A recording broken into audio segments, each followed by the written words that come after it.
Take one. Yes, what would you like to know? I'd like to know what it was like when you met Dad. Well, I had seen him in the neighborhood, knew who he was, but I never talked to him. But one night when my mother and I were coming from Rootnecks and standing on the island for waiting for the bus or streetcar, whatever was running, he came by in his convertible and asked us if we wanted a ride. And we said, oh, yes.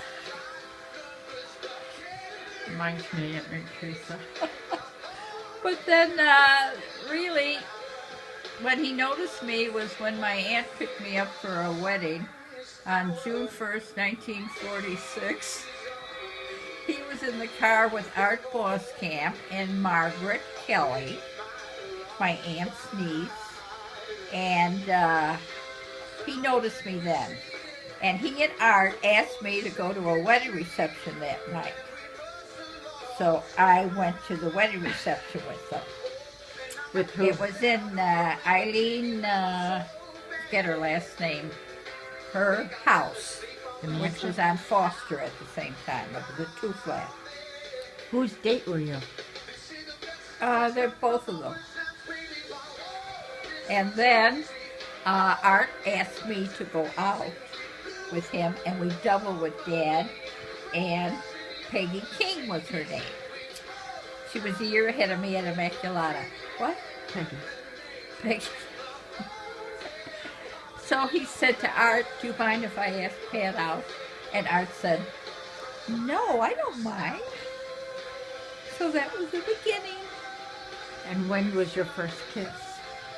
About a year later.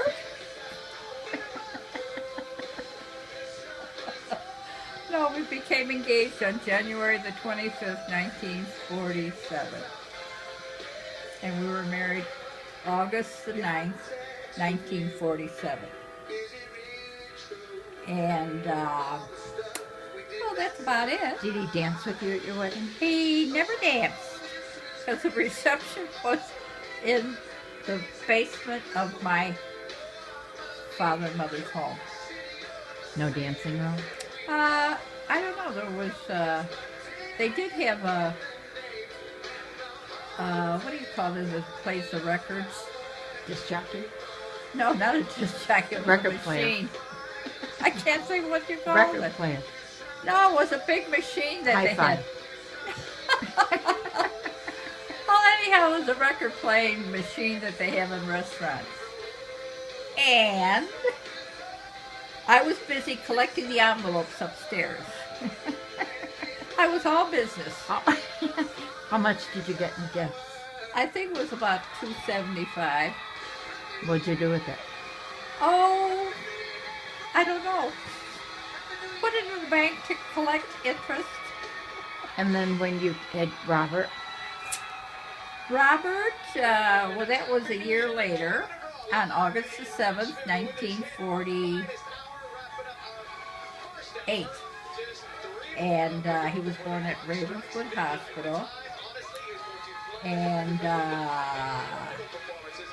well,